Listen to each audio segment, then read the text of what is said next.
Gentlemen, it's my great honor, on behalf of the FIA Institute, to welcome back a leader who continues to shape the global economic and political landscape. For the second consecutive year, at FII Miami, we are privileged to host the 45th and 47th President of the United States of America, Donald J. Trump. And I'm proud to be an American, where at least I know I'm free. And I won't forget the men who died, who gave that right to me. And I gladly stand up next to you and defend her still today. 'Cause there ain't no doubt I love this land. God bless the USA.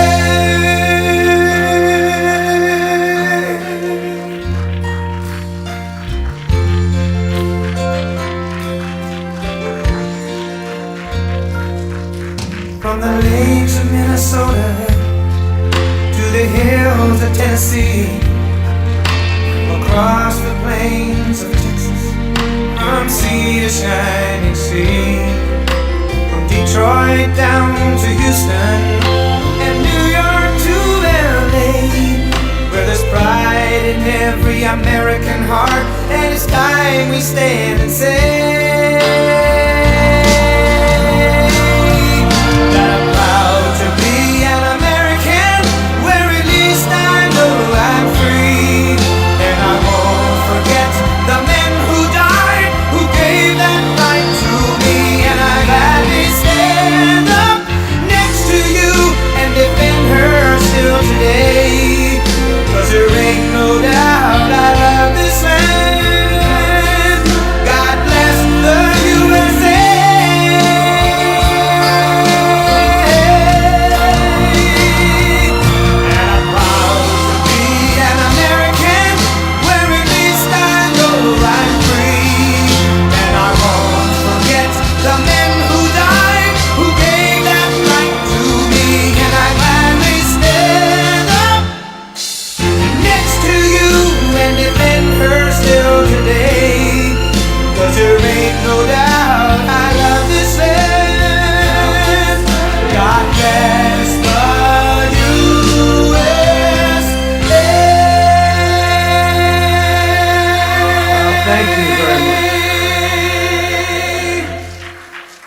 Thank you very much. A lot of rich people in this audience. I'm looking left, right, center, all the way in the back. They're rich too.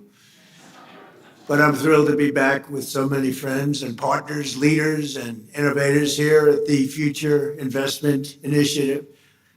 And it's really a great group of people, very smart group of people. They know what's happening in the world. It's my second address to the conference as President of the United States, and it's my honor to be here. Thank you very much. As you know, we're gathered at a moment of bold action and historic decision to make America and our allies safer and stronger, more prosperous, more successful than ever before. That's what's happening. Tonight, we're closer than ever to the rise of the Middle East that is finally free at last from Iranian terror, aggression, and nuclear blackmail. That's what's happened. It was nuclear blackmail for years and years. And beyond that, it was blackmail, period. Under my leadership, America is ending the threat posed by this radical regime, decimating Iran's capabilities with Operation Epic Fury, something that nobody's ever seen anything quite like it. We have the most powerful military in the world by far. I built it in my first term. Remember, I said $1 trillion. They all said, what do you mean $1 trillion? $1 trillion. Every year, another trillion the next, another trillion. We have the best people. We have by far the best equipment. We have weapons that nobody's ever seen before. We have weapons that nobody even knows about, except for a few of us. For 47 years, Iran has been known as the bully of the Middle East, but they are not the bully any longer. They're on the run.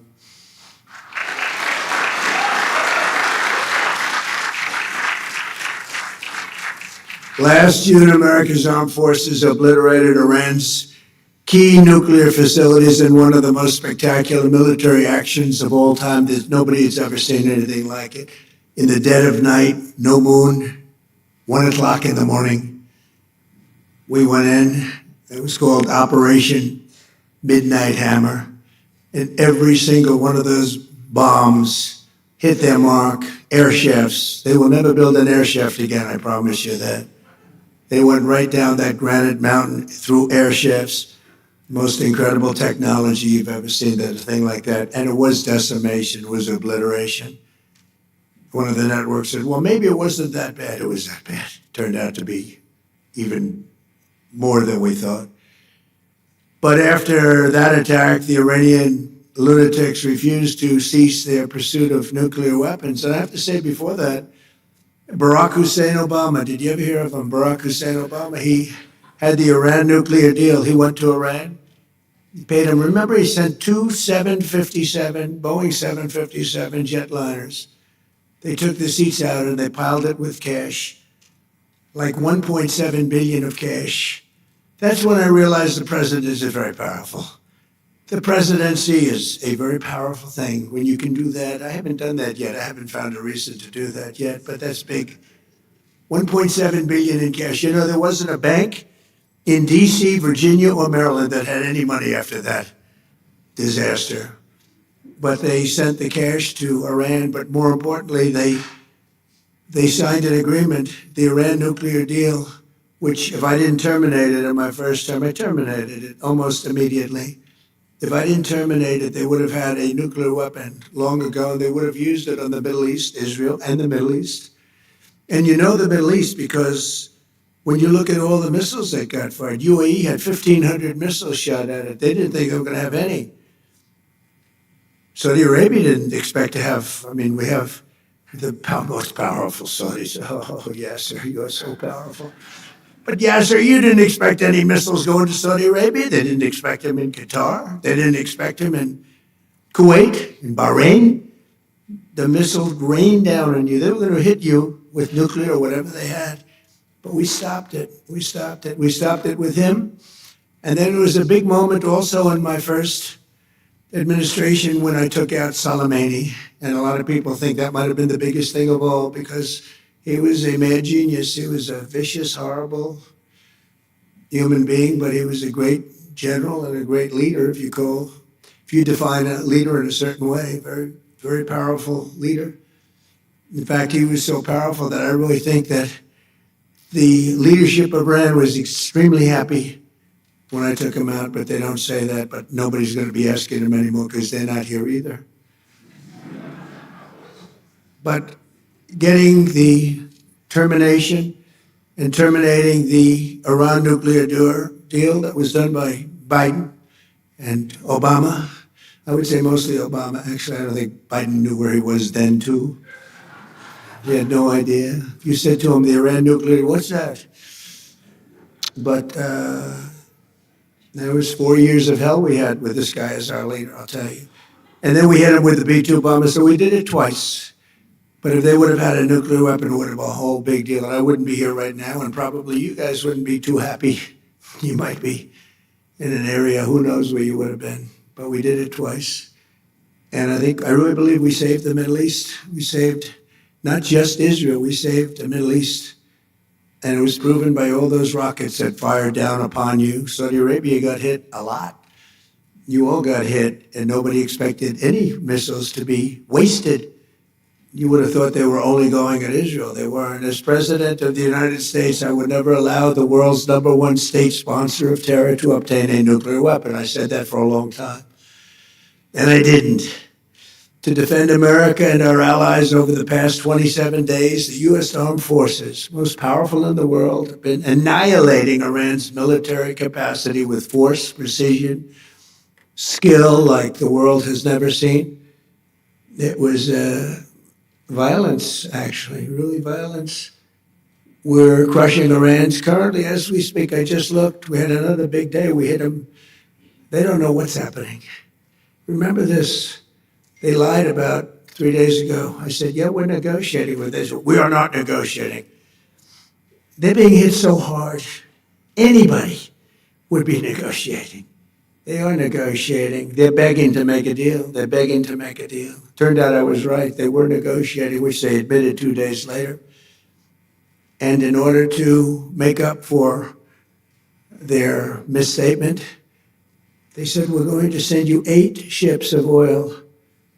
And the following day I saw, this is 2 days ago, I saw on one of the networks, very strange, there were 8 ships of oil coming out of Iran.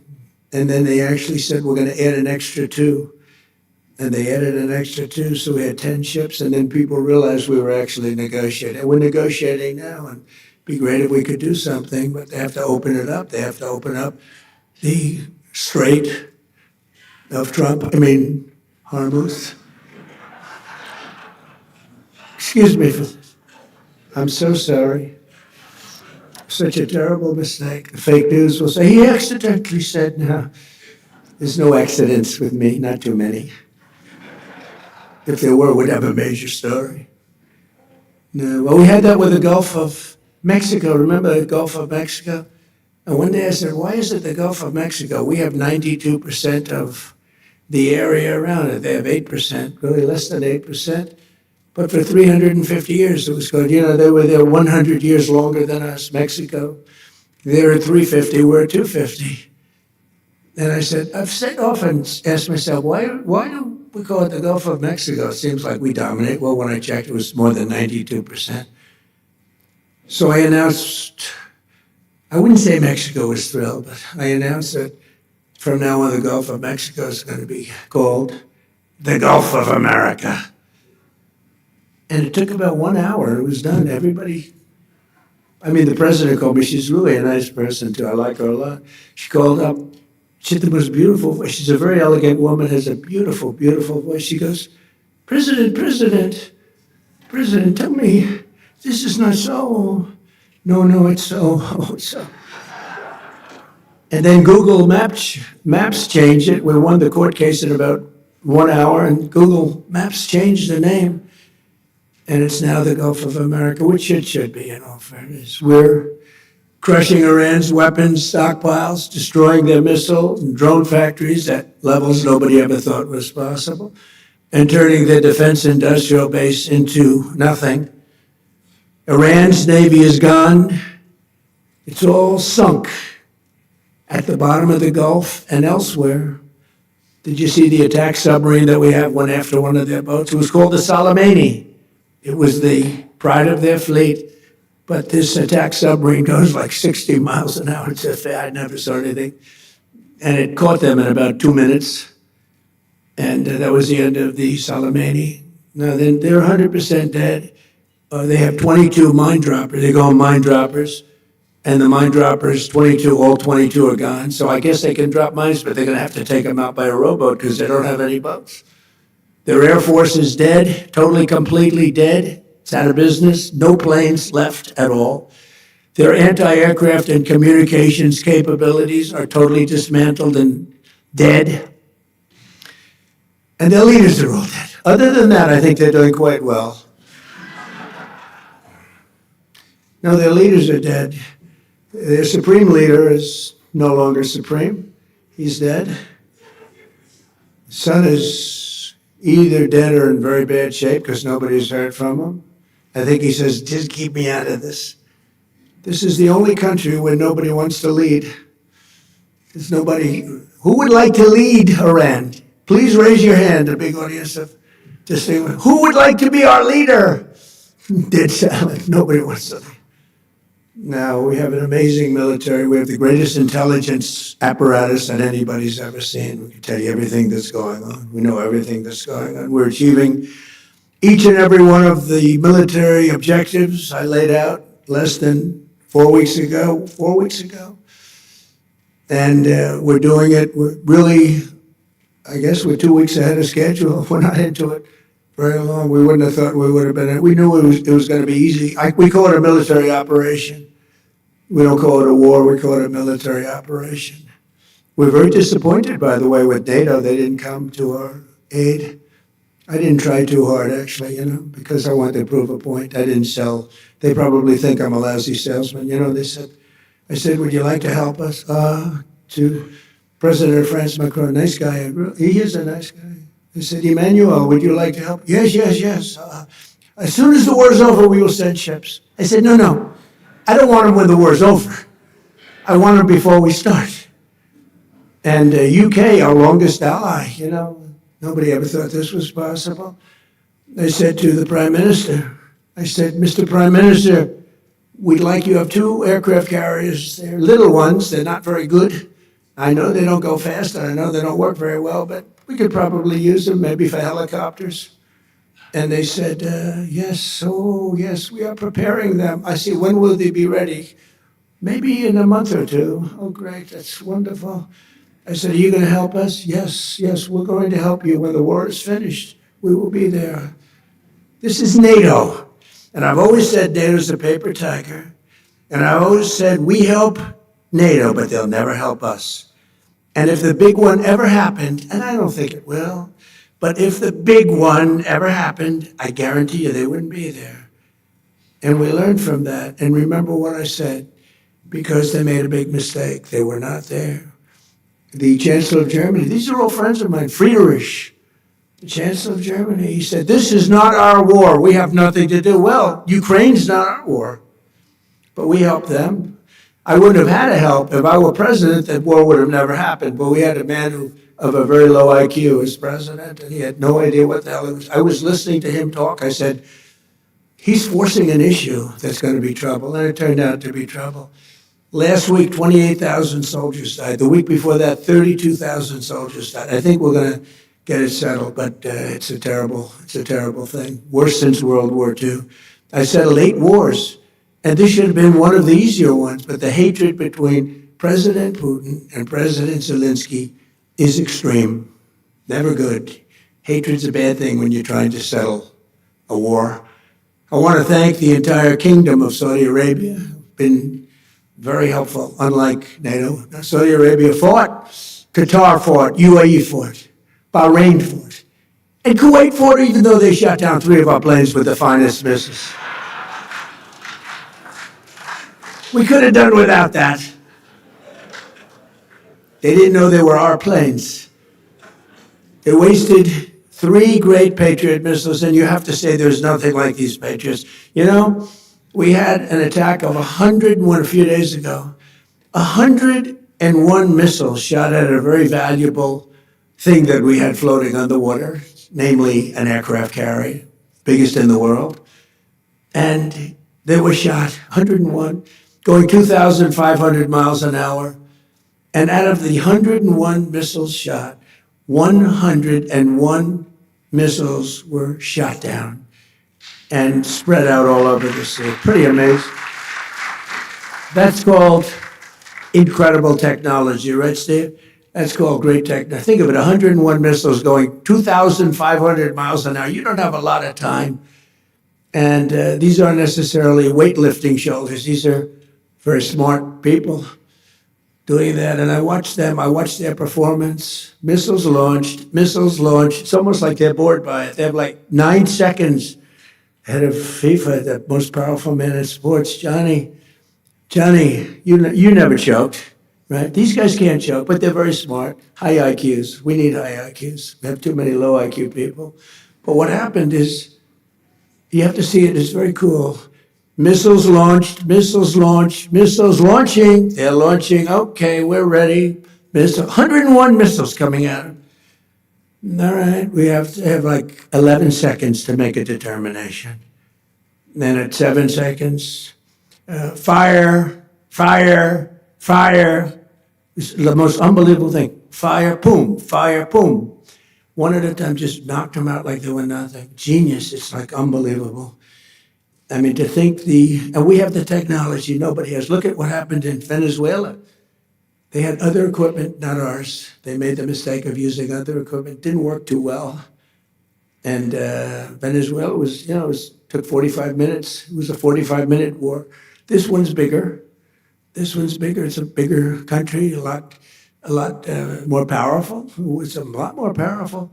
but it's not powerful anymore. Within 2 days, I think the damage was done, but now it's really done. Now we're just going after targets, and they have no anti-aircraft, so we're just floating over the top looking for whatever we want, and we're hitting it, and we have another 3,554 targets left, and that'll be done pretty quickly. And then at some point, we're going to have to determine what we do. But they've never seen anything like it. When we hit Venezuela, that's a very strong military country. They have soldiers. If you've ever been there. They have a lot of soldiers walking around all over the place. Everyone's a soldier. Very military kind of a place.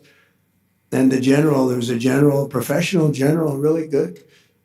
And he said, we were all set for him. We knew there was a problem when we noticed at 1 o'clock in the morning, every 32 seconds, another airplane, a very fast plane, was coming off the deck of an aircraft carrier. That's actually the biggest aircraft carrier in the world. And every 32 seconds, boom, boom, boom. And it was 1 o'clock in the morning. So we said, okay, I think we're in trouble. But they were ready for us, Johnny. And we were ready. He said, we were ready. And then they hit us. And they came from 17 different angles. They were here, they were there. We ran for our lives. It was over. And it was over.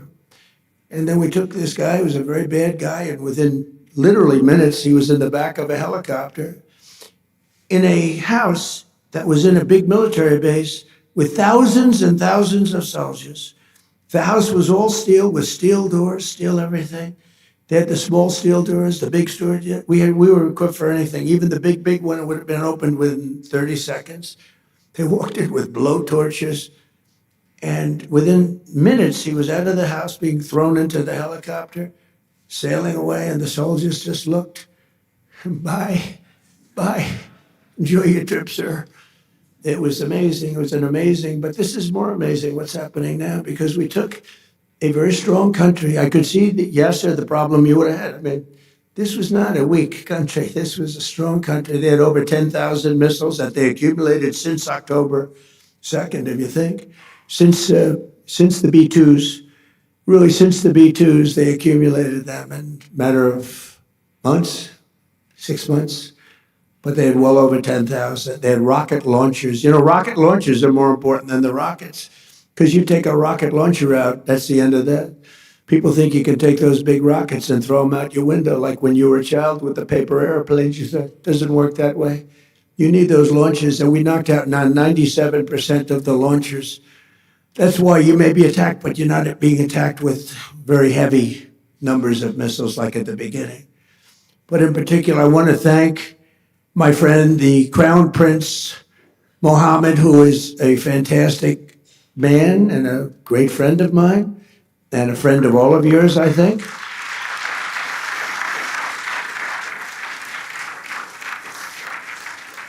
And he's a warrior. He was not afraid of this country that, frankly, he should have been afraid of, because they're very powerful. I want to thank Tamim, because these three people have been unbelievable. Tamim, and then UAE, Mohammed. These are three great people. And they were under tremendous attack, unexpected attack. And they weren't thinking this was going to happen. Nobody was. And they turned against them and really became very powerfully aligned. And they were with us, but they weren't with us very obliquely. They were with us. But I think that I have to acknowledge for their bravery, because they were being hit pretty hard. All three of them, they were being hit pretty hard. The Emir, Mohammed, you had two Mohammeds and a Tamim, and they're friends of mine. And also I have to say that Bahrain and Kuwait, they were stand up, more so than NATO, I want to tell you. More so than NATO. Now, they're a little closer to the action than NATO in all fairness, but very disappointed with NATO. But I wasn't disappointed with our allies in the Middle East and others. We had tremendous support from countries that were not in the general area, but they were tremendously supportive. I think Turkey was fantastic, actually fantastic, and they stayed out of things that We asked him to, and he's a great leader. He's a great leader. And Indonesia was great. We had so many great, you learn who your friends are. Really do. You learn who your friends are. And, but Indonesia, Turkey, and so many other countries. But the 5 were great. But your dear friend and my dear friend he was all man. He stood up and he wasn't scared. Maybe he was, I don't know, maybe he was, but he didn't show it. He was great, a great leader. Saudi Arabia can be very proud of because he's got a lot of titles. He's the crown prince. He's the prime minister. He's the future king. He's got about 7 other titles. I said, you have more titles than any human being on earth. He's everything. And he deserves to be because he's a winner. So I just want to thank those people. So the Middle East will be transformed, and the future of that region I don't think it's ever looked brighter. You couldn't have, we did the Abraham Accords. I hope you're going to be getting into the Abraham Accords finally. Yeah, so will you please go back and explain? It's time now. Muhammad said, oh yes, as soon as we do this, as soon as we do that. I said, Muhammad, we did that. Oh yes, but we have a couple of other things. It's now time. We've now taken them out, and they are out bigly. We got to get into the Abraham Accords. And we hope all of the countries are going to be in the Abraham Accords. We have some very brave countries that did it, years ago. They went in, and you know who they are, the early 4, and they did a great thing in doing it, and it was great for them also economically, but it was a great thing that they did it. But I think all the Middle Eastern countries are going to be joining now. And in some cases, I would say all the Middle Eastern countries and beyond. You have people not in the Middle East that want to be members. You'll be seeing that soon. In the meantime, the conflict in Iran also makes it absolutely vital for the radical left Democrats in Congress to immediately end their dangerous shutdown of our Department of Homeland Security. They want to play games. That's all they are. These people are lunatics. They sort of remind me actually a little bit of Iran. They're deranged. They're deranged Democrats. For 42 days, they've tried to completely eliminate funding for the number 1 duty of government, which is keeping America safe. And they want no ICE. They want no border patrol. They want no protection of any kind to be given, reopening our borders and stopping all immigration enforcement in our country. They want to have our borders be open again.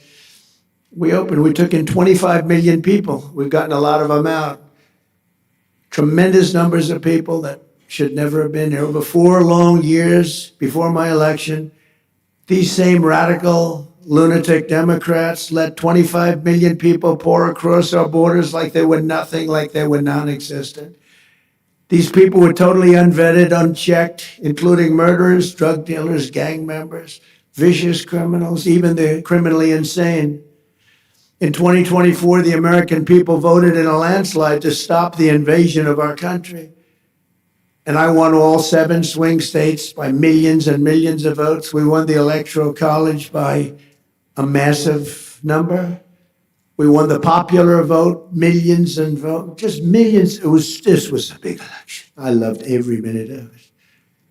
And for the first time, no Republicans done anything like this in decades, but for the first time we won the counties of America. That's a big one. 2,700 to 525. 2,700 to 525.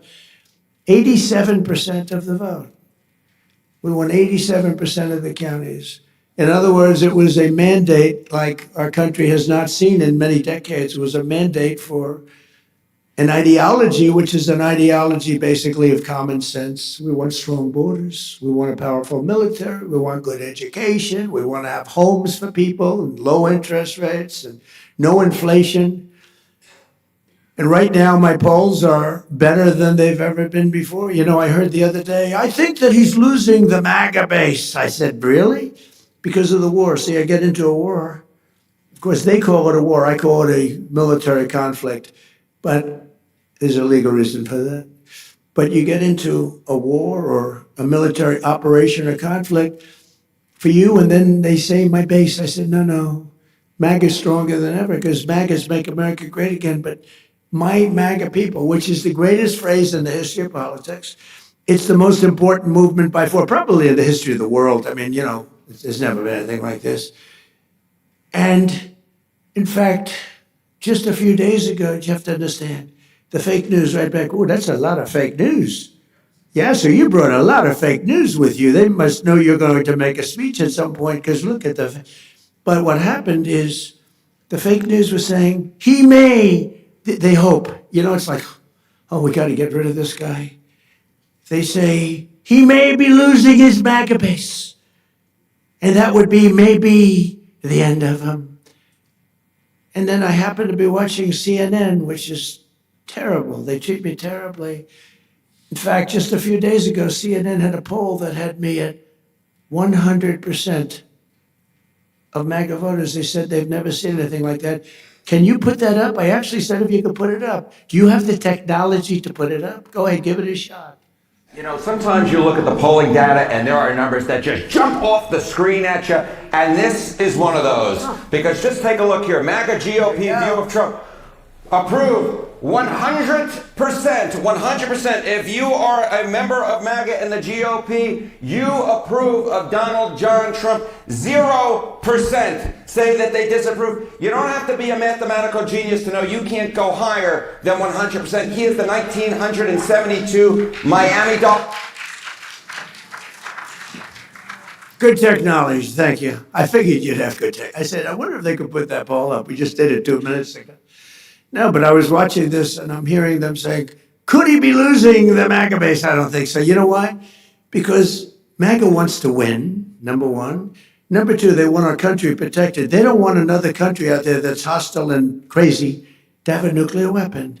And number three, they like us protecting certain allies, whether it's Israel or Saudi Arabia or Qatar or UAE, any of them. They want that. MAGA wants strength and they want victory. They want success. And that's what we have. And we have been very, very successful. When I went into Venezuela, I said, because I campaigned on the fact peace through strength, you wouldn't have to use it. I built this great military. I said, you'll never have to use it. But sometimes you have to use it. And Cuba's next, by the way. But pretend I didn't say that, please. Pretend I didn't say that. Please, please, please, media, please. Disregard that statement. Thank you very much.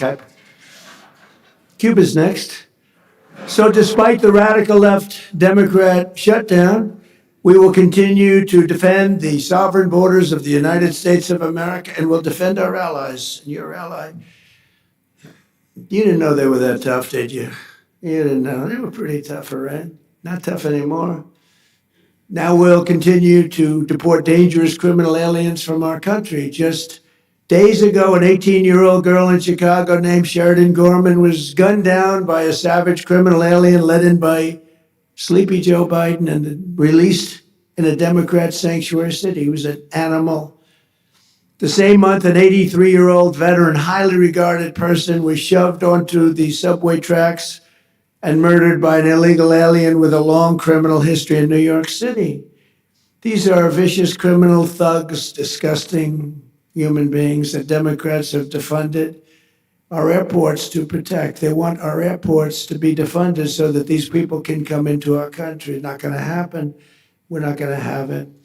That's why this week I deployed ICE to our airports to help reduce the delays.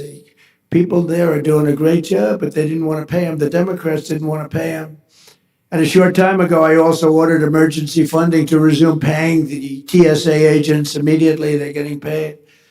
Democrats must stop their dangerous and destructive shutdown and reopen the Department of Homeland Security without delay. And it's time that they start thinking properly. That's why they lost in such a landslide and put America first. It's time that they start thinking about America first.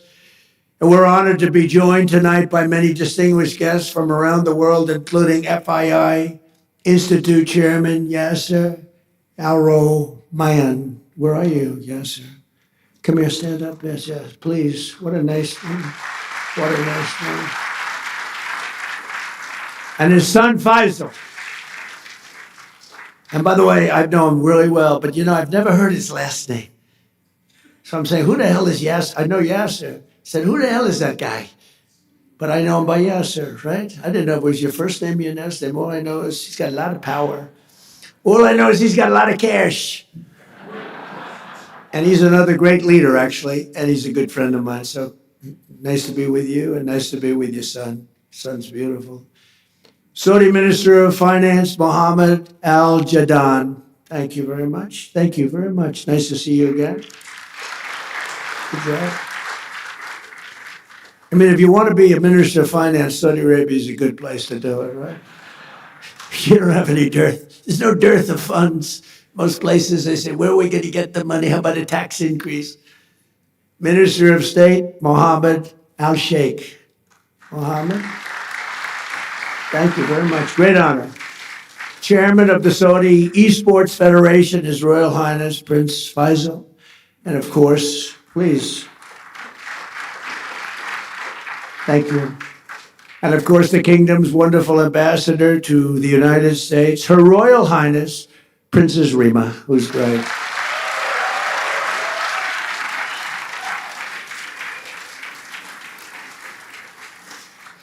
She's great. Also, I want to thank the president of Sierra Leone, Julius Madabio. Madabio, I love that name. Thank you. Great honor to have you. And chairman of the FII Institute Executive Committee, Richard Attias. Thank you, Richard. As well as special envoy, I call him Henry Kissinger, who doesn't leak, because Henry is a big leaker. Richard Nixon would beat him. Henry, somebody's leaking on us. There's somebody leaking. Henry would say, we'll get to the bottom. It was Henry that was leaking. That wasn't good. So we have Henry Kissinger, better than Henry Kissinger, and he doesn't leak. Special envoy Steve Witkoff. Thank you, Steve. Doing a great job. And he and Jared Kushner, they're like a team, and boy, I tell you, they're a good team. High IQ. It's a high IQ team. You want to find your high IQ people. Director of the Office of Science and Technology Policy, Michael Kratsios, a Greek individual. Where's Michael? He was at the Greek event. Hi, Michael. He was at the Greek event yesterday, so I know he's Greek. They asked me, please, sir, would you introduce Michael? CMS administrator, a phenomenal man, a brilliant man. He had a show on television for like 20 years that was so great. I was on his show. He said, would you do me a favor? Would you go on my show? I said, yeah, I'll go on your show. It's a big show. It was very successful. And I went on his show, and he determined that I should lose weight. This is what I went through. He said, I think you should lose weight. I said, I don't need you saying that in front of millions of people. You don't have to tell me that. But he's a great guy, and I don't know how he ever got the job after that, but he's the most powerful man, actually. Medicine, him and Bobby, what a team. Bobby is great. He's great. Dr. Oz, you know that, Mehmet Oz.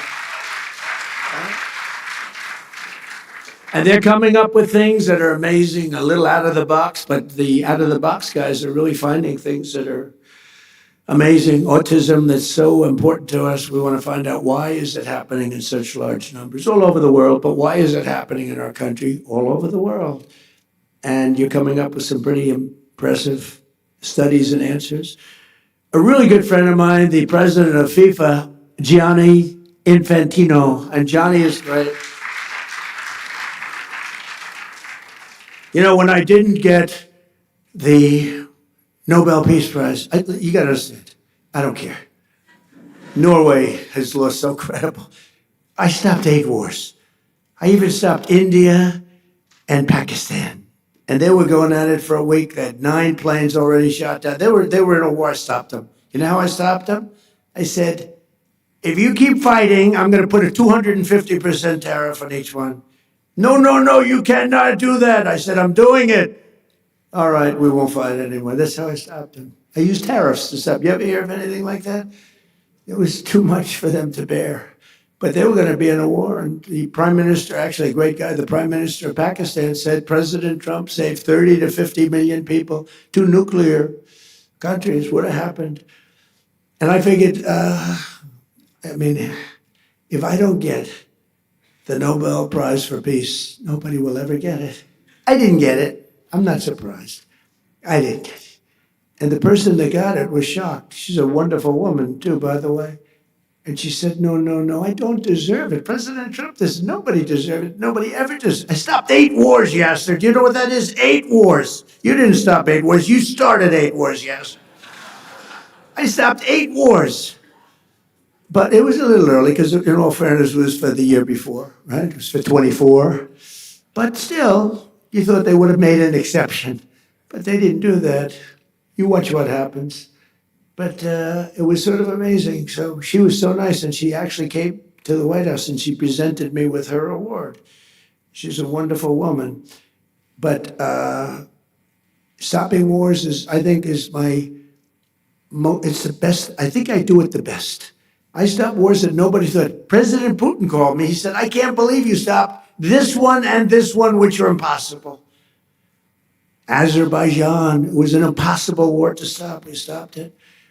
But we also have a man who's probably good at stopping wars. I know he's good at being a tough guy. He is a tough guy. He's been very tough on crime, and he's done a great job. Miami Mayor Francis Suarez is here someplace. Francis, hi. How are you? And we have our great son. He's got the best genes, I think, of any human being I've ever known.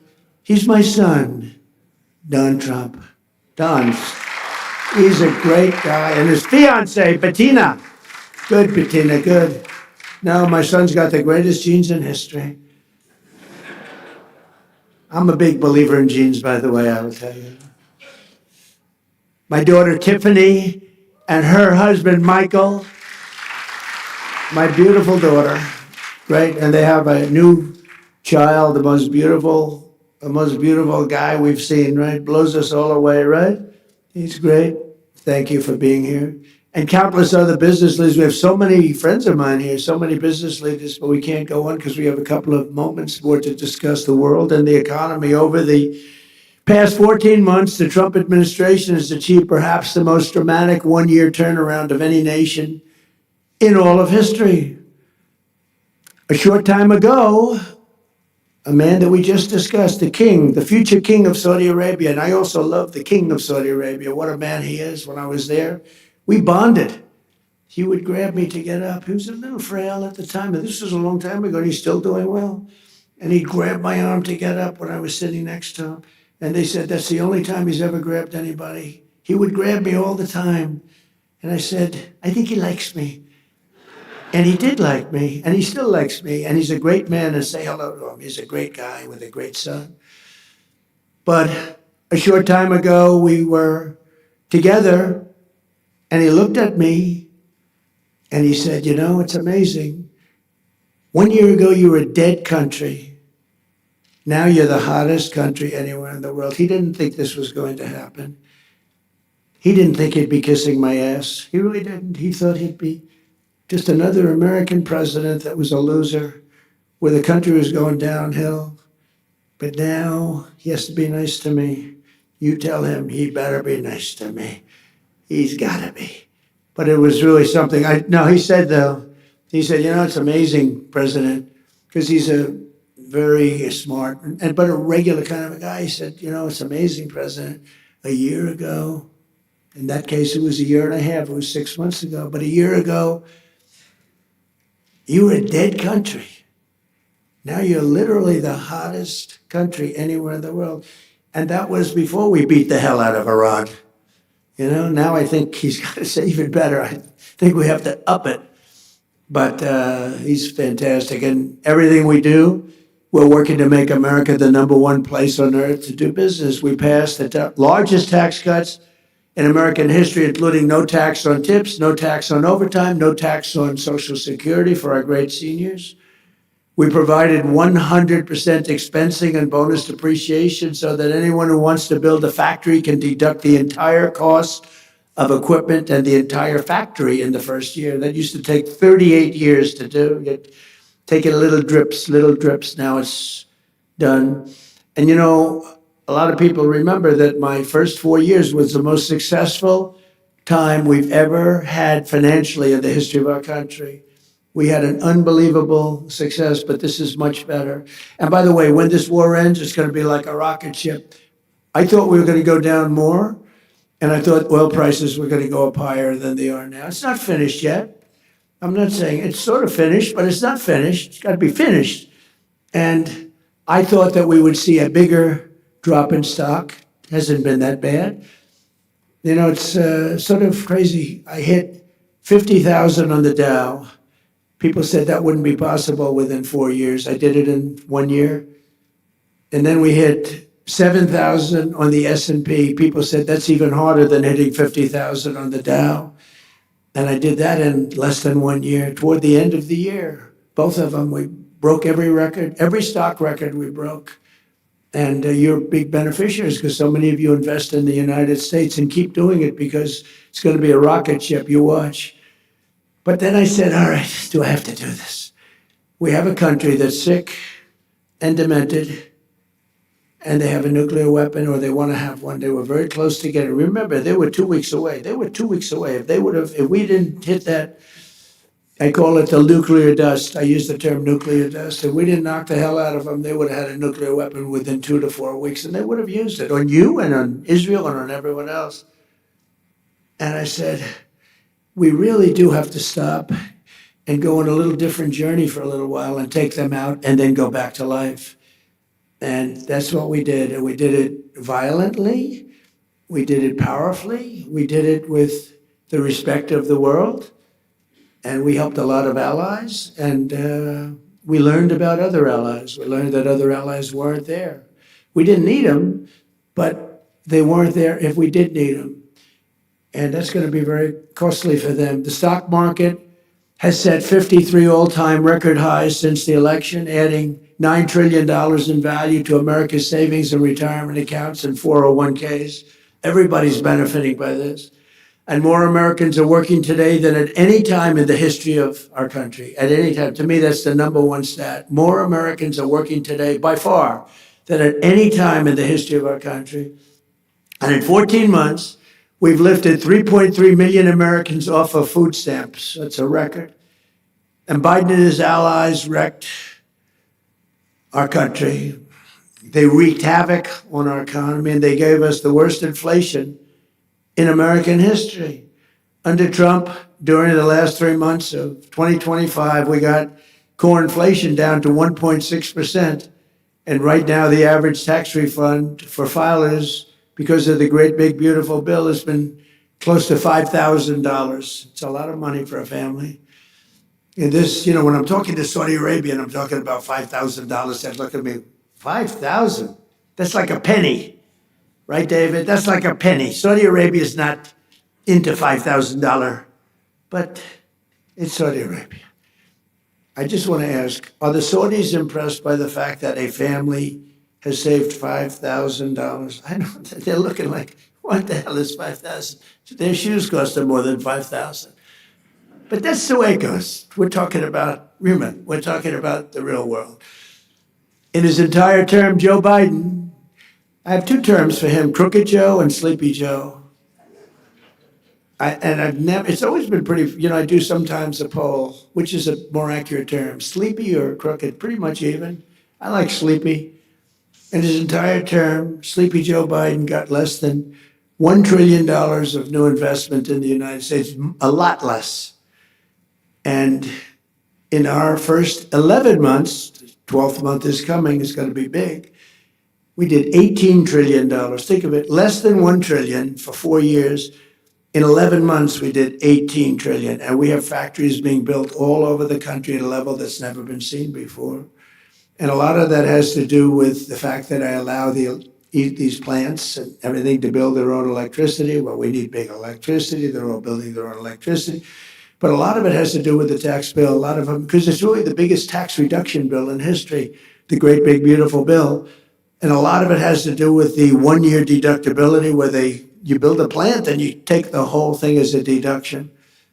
I did that in my first term also, but I had it for 1 year. Now I have it for 10 years.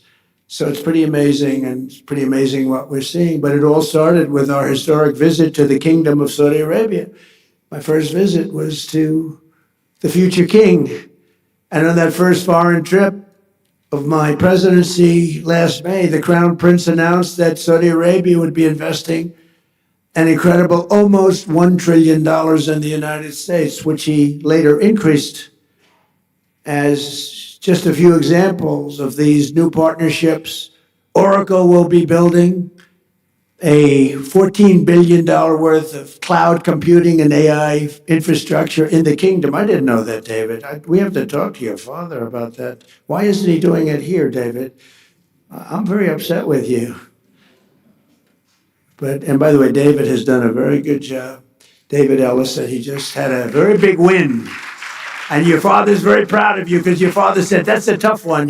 And you got it done. It's going to be a great success. You're going to be a great success. You're going to blow away your father. And he'll be very happy about that because he loves you. But it's a great family. Great family. Say hello to him, okay? You're going to have a big, big success with the deal he made. Boeing is selling dozens of 737 airplanes in a deal valued at $4.8 billion and supporting approximately 20,000 U.S. jobs. And during our trip, the United States and Saudi Arabia, and I must say also Qatar, we visited, they were fantastic. And UAE, we visited, they were fantastic, all three of them. We took in a total of almost $3 trillion from just those three countries. But Saudi Arabia signed the largest defense sales agreement in American history, nearly $142 billion of the finest military equipment anywhere in the world. We make the best military equipment in the world by far. Nobody's ever figured out the Patriot. I mean, when you can shoot down 101 out of 101, that's good stuff, right? And those suckers are traveling at 2,000, Mr. Minister, 2,500 miles an hour. You better hope you don't have chokers sitting behind that desk. Because if they're about 1 second late, that's the end of it. You know, you say, well, we missed them. They're coming. When I hosted the Crown Prince at the White House last fall, we officially designated the kingdom as a major non-NATO ally, first time.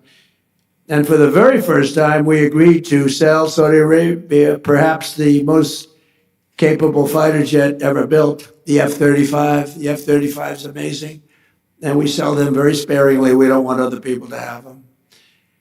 I'm confident that this partnership and so many others around the world will continue to grow and thrive because under President Trump, America once again fights and competes for one thing. We fight to win. We fight for justice and we fight to win. We don't fight to be politically correct like we did under other presidents where we fought to just keep fighting, fighting, fighting. And, you know, when I took out ISIS, I was told by generals it would take 4 to 5 years. And I met General Raisin Kane, who's our top person, head of the Joint Chiefs of Staff. I said, if I ever do this thing again, if I ever get in, I'm putting that guy as the head of the Joint Chiefs of Staff. I went to see him in Iraq, and I said, why is it taking so long to destroy ISIS? We have the best weapons in the world. And I understood why, but I had generals, I call them the television generals. They weren't any good. Mattis, Milley, they weren't any good. They were lousy. But they said, sir, it will take about 4 years. When I went over and I met General Kane, I said, how long will it take? 4 weeks, sir, you'll have a lot of time left over. I said, wait a minute, did you say 4 weeks? 4 weeks, sir. It'll take 4 weeks. You'll have a lot of time left over. That's our new head of the Joint Chiefs of Staff. And he said, how do you do that? Well, sir, we were only able to fight from this one very far away location because nobody wanted to use all of our portable runways that we have all over the Middle East. We have portable runways, can you believe it? We have everything. But nobody wanted to use them because they didn't want to insult the country where the runway was located. I said, they wouldn't even know. Do you think some country's going to know when we have jets taking off? They don't know. He said, well, I agree with you, sir, but whether they know or not, who cares? He said, so we have about 17 locations that we could take off. From this one, it took 8 hours to get to the destination. By the time we got there, we had to refuel all the time, and we had to come back. He said, but we have 17 different locations, sir. And, sir, we're going to hit them from the left. We're going to hit them from the right. We're going to hit them from the east and the west. And we're going to hit them from above. And you could see he was getting crazy. And I said, what's your first name? He said, Raisin, sir. What do you mean, Raisin? My name is Raisin. I said, you mean your name is Raisin Cane? And he said, yes, sir. You're the guy I'm looking for. I've been looking for you for 4 frickin' years. I found Raisin Cane. His first name is Dan, but his nickname is Raisin. And I love that. I loved Raisin Cane. And I said, if I ever get in, this was before I decided to even run, I said, if I ever run and if I win, that guy's going to be the head of the Joint Chiefs of Staff. That's exactly what happened. And he was all for me and I'm all for him, but he's a great general. He's like one of these football coaches that's great. You know, there's some great ones, Johnny, right? And all they do is they sit, their wives are complaining, everyone's complaining. They never go, they don't see anybody. They just go into the room and they study film and tape. Then they go out and win and everyone says, okay. And other guys are out there playing golf. They're not winning. And he's been great. And Pete Hegseth has been amazing. He's been amazing. Pete has done a great job. He was born for it. I really believe he was born for it. We have a lot of great people. We have a lot. We had a great first 4 years, but the people we have now, look, when I won, I'd never done it before.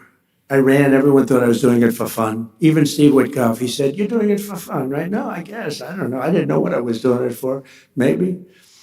But they all said, no, he's going to run, and in September he's going to have a lot of fun, he'll drop out. And then the debates came, and I did good in the debates, and we're knocking people off, all senators, governors, mostly senators and governors, all professional politicians, smart guys. You can't be stupid and be a senator or a governor. It doesn't work that way. Other than Biden, he got lucky. He was in a room, they locked him in a room, and he never got to talk. So, but that's a whole other story. But I ran, and then all of a sudden, there were 18 people, including me. Then there were 15, then there were 12, then there were 9, then there were 6, 5. It's like a rocket ship. 4. And then all of a sudden, I won. But I never did it before. I went to Washington. I said, I've only been here 17 times, and I've never slept over. I didn't know anybody. So I had to take recommendations from rhinos and some good people. I mean, there were recommendations, and some were really good. I mean, I had some great people. Look, I rebuilt our entire military in the first term. We got the largest tax cuts in history, the largest regulation cuts in history in the first time. We did good, but I didn't have the same people generally. But I went home and I watched this thing closely. And by that time, I knew the good, the bad, and the ugly. I knew the good ones. I knew the bad ones. And when I came back, I picked great people. We have an unbelievable, we're talking military now, but we have an unbelievable group because I got to know it. I was never in Washington. You know, it's hard.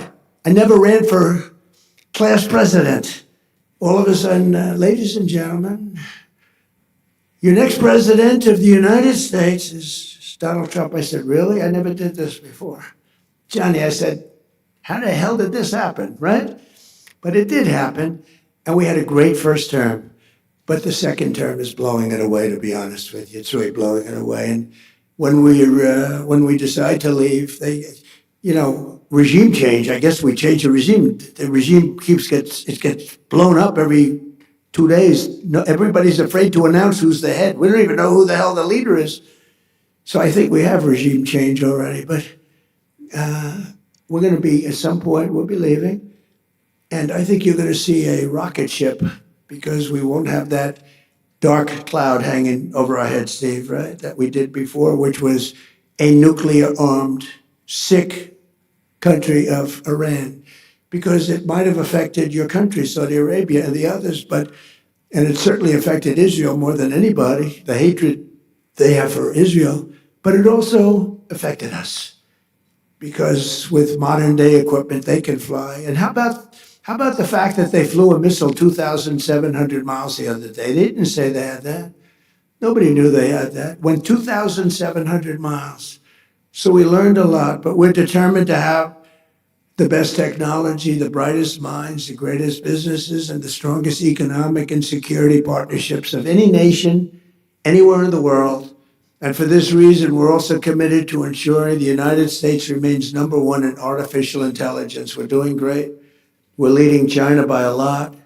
And I'll not allow radical left maniacs to sacrifice American AI leadership to red tape or political correctness. It's going good. We're doing really well. We're building factories all over America, the biggest in the world. And in America, we don't fear the future. We invent the future. We're really inventing the future. We have the most brilliant minds. And we invite all nations to join us in building the most powerful AI ecosystem on the planet. We're building more automobile plants than any time in the last 50 years. For a lot of reasons. I think number one, maybe the election, but number two, and a close number two, is tariffs. The tariffs are driving people in from Canada, Mexico, Germany, Japan, South Korea. They're coming in. We're building auto plants all over the United States. Tens of billions. I met Mr. Toyota in Japan. I said, what's your name? He's about 92 years old. Sharp as a tack. What's your name? Toyota. I said, you're rich. I said, do you have anything to do with automobiles? Yes. What do you have to do with Toyota? I own it. And I said, well, do you want to make an investment? Yes, we're going to spend $10 billion, spending $10 billion right now on building 5 plants.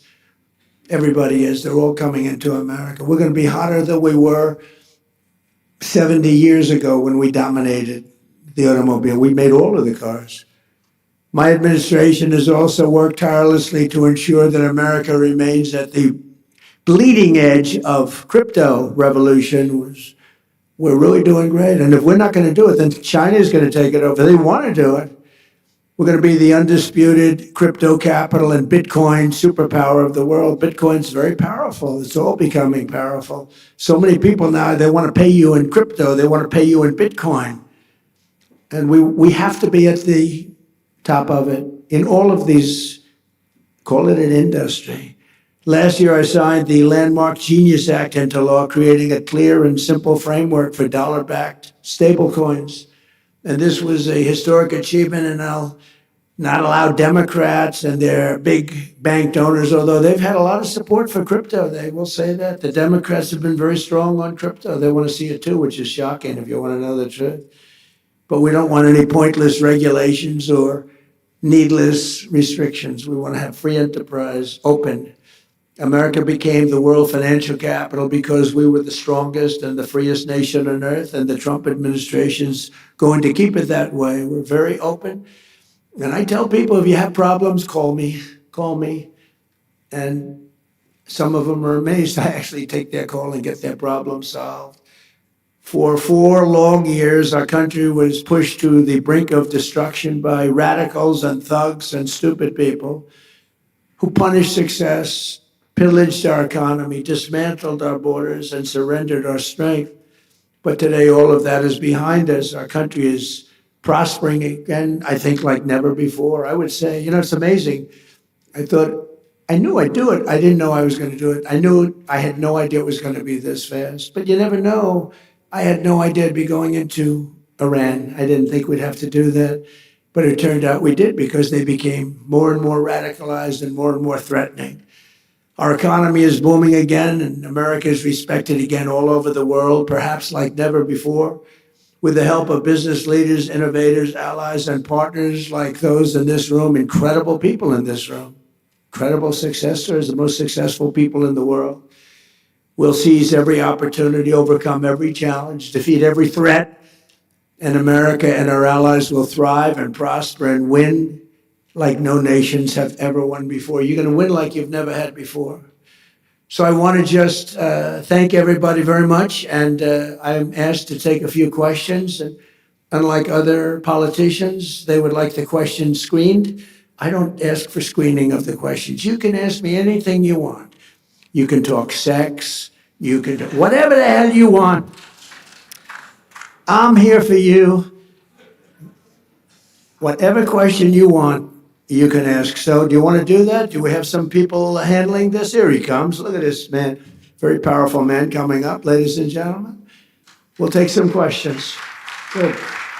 Thank you. Thank you very much, Mr. President. Thank you so much. And thank you for accepting to take 5 questions. We don't want to take too much of your time. So let's talk about business. In one sentence, where should the world invest in America right now? Say it, what? Where should the world invest in America right now? Well, look, the one that they're going crazy about is AI. Now, sometimes you'll say, let's go the opposite, because I've seen it. You know, everyone goes, but AI is going crazy. AI, so my family, we made Don, the whole family. Erica's doing a good job. All of us, Ivanka, we liked real estate. When you can make money in real estate, it's a great business. But I see some of these guys come into my office, they're wearing a T-shirt and they're 24 years old. Dad, he's got a net worth of $24 billion. I said, you gotta be kidding. Off a little contraption. So, but the money seems to be, right now, AI. And also, if you're in school, like you're going to the Wharton School or the Stern School or any of these great schools, I mean, the numbers that they're paying to go into that business is incredible, where you see people getting a $10 million bonus to sign, like baseball players or football players. We're giving you a $10 million. I mean, I hate to say because it sounds ridiculous, but there have been some $100 million bonuses paid to sign. So I think probably if you're going to say one thing, AI, and just hope that it works, right? You better hope. So, Mr. President, what is the one leadership trait the world is missing right now? What is missing in leadership? Well, it's winning. You got to win. You know, I've watched a lot of people, leaders, great leaders. And, you know, the one thing about sports is you break it down into, you know, a 2-hour period, something nice. You don't have to wait a lifetime to find out is somebody a winner or a loser. You got a lot of losers, mostly losers, fortunately. It's a good thing to have a lot of losers. I always like to hang around with losers, actually, because it makes me feel better. I hate guys that are very, very successful and you have to listen to their success stories. I like people that like to listen to my success. But I find, and I found this, and I'm only kidding, I want to say that, sort of. But I find that people that win, it's much easier to lead when you're successful and you win. You know, Vince Lombardi was a very tough person, a very tough football coach. He was sort of a violent guy, actually. I knew him. But he won, and he got away with things because he won. You know, I say, if you win, winning helps you to become a better leader. People follow you if you win. And not everybody can win. Some people win, and some people don't win. But when you win, it's a lot easier to lead.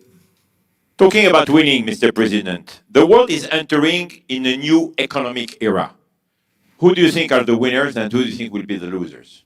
Are you talking about as nations? Yes?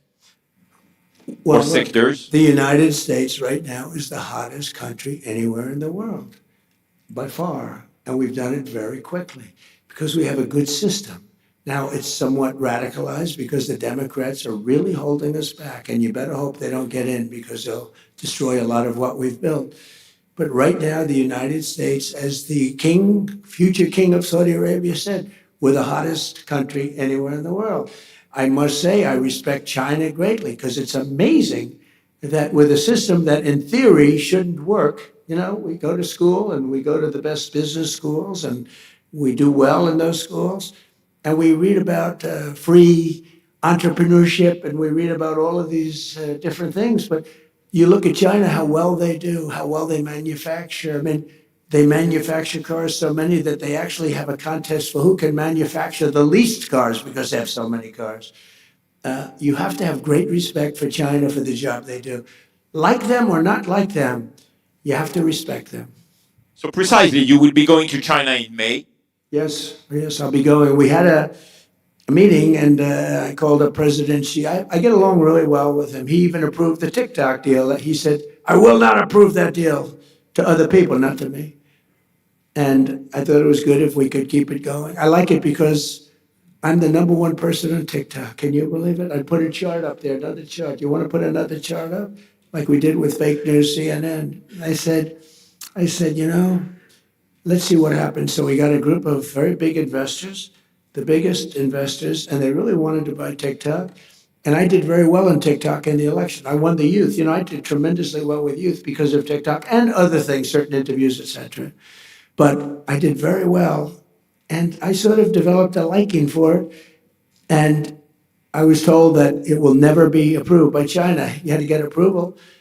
And I didn't really care. And then it got to a point where all of these very successful people were willing to pay a lot of money for TikTok. And I called up President Xi. I said, do me a favor.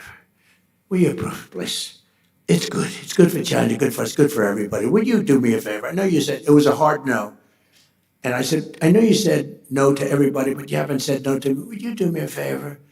Would you approve it? It's good for China. It's good for us. You have a lot of big investors. They're investing in China also. They have a lot of money in China. I would appreciate it. He said, okay, I'll do it. Nice. It was very nice. And they bought TikTok, and it's going to do good. And it was done with the consent of China. We get along well with China. China used to take big advantage of us, but they don't take advantage of us anymore. Now we compete very nicely with China. We put tariffs on China. The tariffs got too high. At one point, they were up to 145%. I was saying, no, put tariffs on that, put tariffs on for fentanyl, add 20%. And then one day I said, what's China paying now? Sir, they're paying 145%. I said, 145? That's crazy. I got a little carried away. So I got them down to 100. Then I took them down a little more. And I'll never forget, I took them down a little bit from 145 to 100. And the fake news said, Donald Trump collapses in China. They're paying 100%. Nobody pays 100. So anyway, we got it down. And now we have a great business relationship with China. I've always had a good relationship with President Xi, except for the COVID situation, because I wasn't thrilled about that. He wasn't thrilled either, by the way, but I wasn't thrilled. But I have great respect for him as a leader. And we had a deal. I was going there, and I didn't want to go during the war. I said, look, we have a thing called a war, or as they would rather say, a military operation. It's for legal reasons. I say military because as a military operation, I don't need any approvals. As a war, you're supposed to get approval from Congress, something like that. So I call it a military operation, but we have that going along, and I'd like to delay it. So we delayed it a few weeks, so I'll be going very shortly. Mr. President, we have few leaders here, business leaders from Africa. And of course, we have His Excellency, the President of Sierra Leone. What is your vision about Africa today? Well, I tell you, it's got tremendous potential. Now, I've been hearing about this for a very long time, and I have a lot of friends that have bet the ranch on Africa. They're very smart. It's got tremendous earth. It's got tremendous value underground, which is a very important. So do we. So does America. We have the most oil and gas and coal and everything of any nation on earth. It's a big advantage.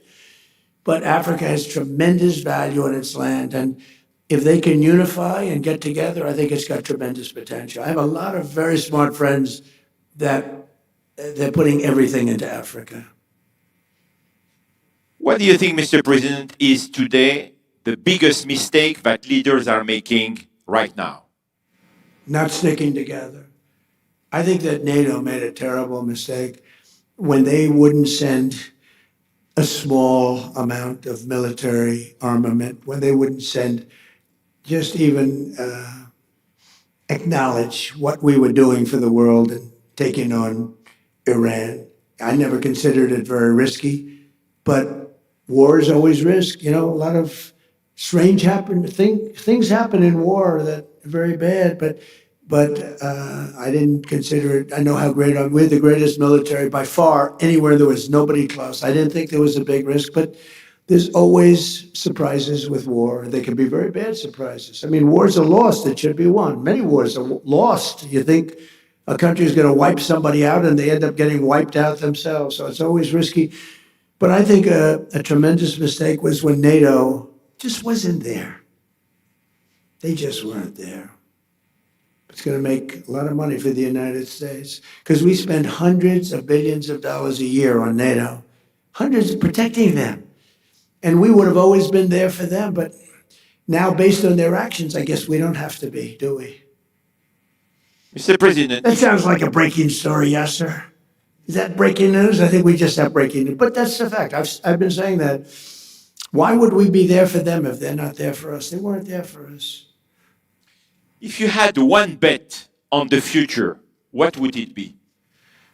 That the United States will, with good leadership, remain the dominant country anywhere in the world. But you still need leadership.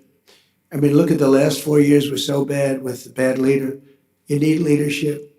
And, in theory, you need to have that. You need the open, fair elections. You need a free press. We have a terrible press. We have a very corrupt media. Think of it. I got 96% negative stories, and I won in a landslide. And you know what that means? That means that the media has no credibility. You can't get mostly bad stories, fake stories. They were fake. The polls are fake. That's why I appreciate that one poll that I saw there, 100%. She's never seen 100%. Nobody has. But you have to have a free and open media. And when a media can give you 96 to 97% bad stories, they write stories about it. Trump received 97% bad stories, and I won in a landslide. And that means very simply that the media has no credibility, because that can't happen. Now, I also have a voice more than most people. I can come up and talk about it and convince people without necessarily reading the New York Times, which is fake. I mean, if you read the New York Times, you would think we're doing badly against Iran. Remember, they have no Navy, wiped out. 159 ships at the bottom of the sea in 3 days. They have no Air Force, all wiped out.